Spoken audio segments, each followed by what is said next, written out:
Devintinės Malėnuose. Birželio 4 dieną Malėnuose buvo švenčiamos devintinės. Šventoms mišioms pasibaigus vyko vienintelė Lenkijoje lietuviška Dievo kūno procesija. Kviečiame pasižiūrėti. Matydamas minias, Jėzus įkopė į kalną ir atsisėdo. Prie jo prisiartino jo mokiniai. Tuomet jis prabilo ir mokė juos šitaip.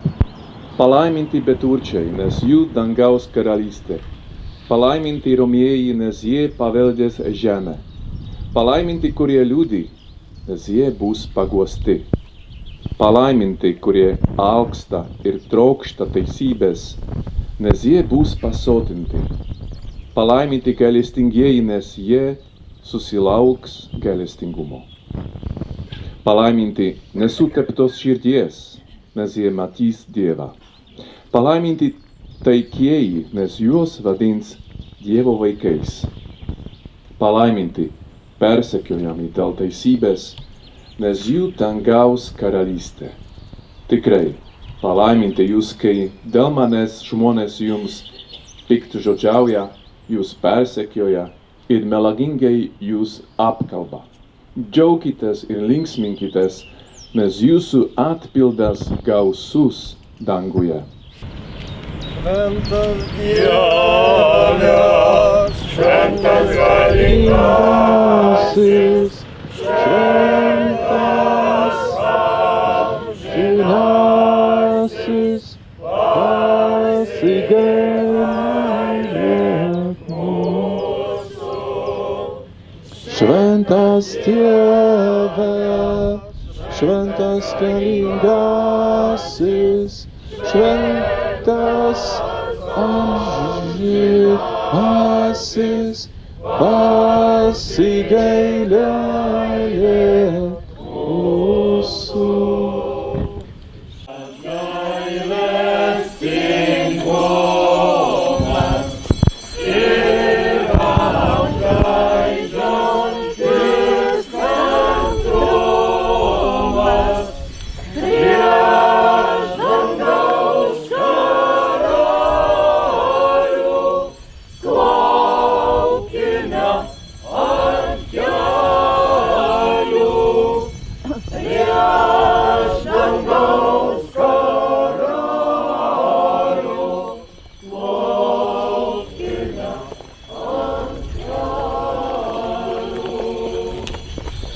Viešpats su jumis.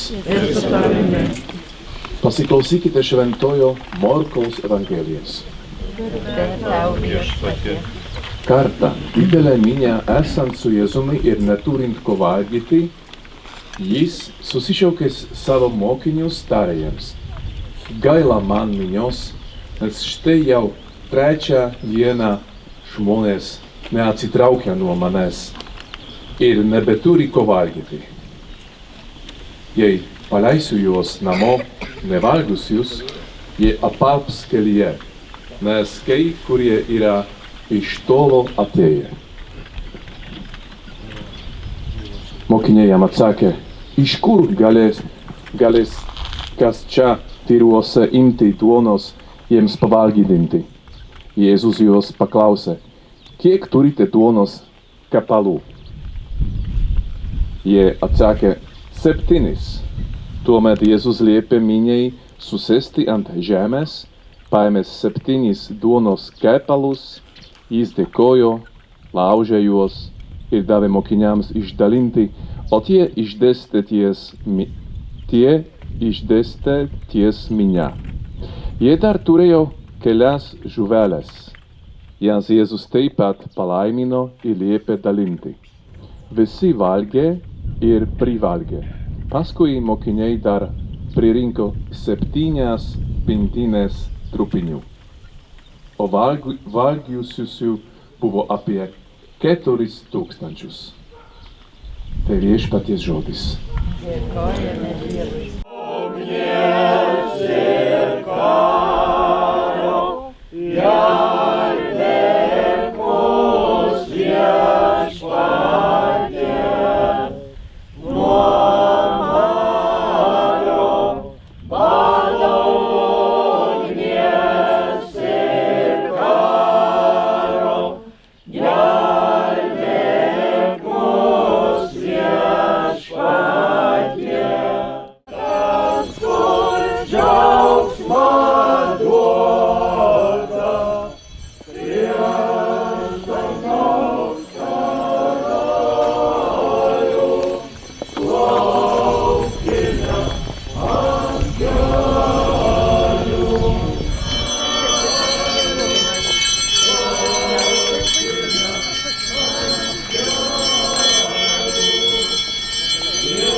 Pasiklausykite Šventojo Luko Evangelijos. Garbė tau viešpatie. Skirtai valandai atėjus, sėdosi prie stalo Jėzus ir su juo 12 apaštalų. Jėzus jiems kalbėjo: Aš troškau valgyti drauge su jumis šią Velykų vakarienę prieš kentėdamas. Nes sakau jums, nuo šiolei aš nebevalgysiu jos, kol bus įvykiusi dangaus karalystėje. Paėmęs taurę, jį padėkojo tėvui ir tarė: Imkite ir dalinkitės, nes sakau jums, aš jau nebegersiu vynmedžio vaisiaus, kol ateis Dievo karalystė. Paskui paėmęs duonos, Jėzus dėkojo, laužė ir dalino jam mokiniams, sakydamas: Tai yra mano kūnas, už jūs atiduodamas, tai ir jūs darykite mano atminimui. Taip pat jis paėmė taurę po vakarienės ir tarė: Ši taurė naujoji sandora mano kraujyje, kuris už jūs išliejamas. Bet štai mano išdavėjo ranka yra su manąja ant to paties stalo. Žmogaus sūnus tiesa eina įvykdyti to, kas jam skirta. Tačiau vargas tam žmogui, kurio jis bus išduotas. Tai viešpaties žodis.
Pasilikite manyje ir aš jumise pasiliksiu. Kaip vynmedžio šakelė negali vesti vaisių, jei nepasilieka vynmedyje, taip ir jūs, jei nepasiliktumėte manyje.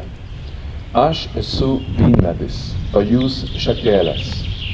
Kas pasilieka manyje ir aš jame, tas neša daug vaisių, nes be manęs jūs nieko negalite.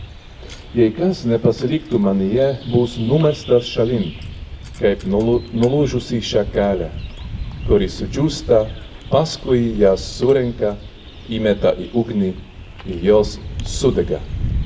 Jei pasiliksite manyje ir mano žodžiai pasiliks jumise, jūs prašysite, ko norėsite, ir jums bus suteikta. Tu, mano tėvas, garbinamas, kad jūs, mano mokiniai, nešate gerų vaisių. Kaip mane myli tėvas, taip aš jūs myliu. Pasilikite mano meilėje.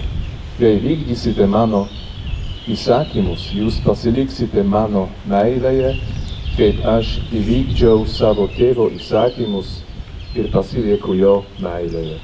Aš jums tai kalbu, kad mano džiaugsmas būtų jumise ir kad jūsų džiaugsmas būtų tobulas. Tai mano įsakymas, kad mylėtumėte vieni kitus taip, kaip aš jūs myliu. Niekas neturi didesnės meilės už tą, kuris atiduoda gyvybę už savo draugus. Jūs būsite mano draugai, jei vykdysite tai, ką aš jums įsakau. Tai viešpaties žodis. Šventąją bažnyčią valdyti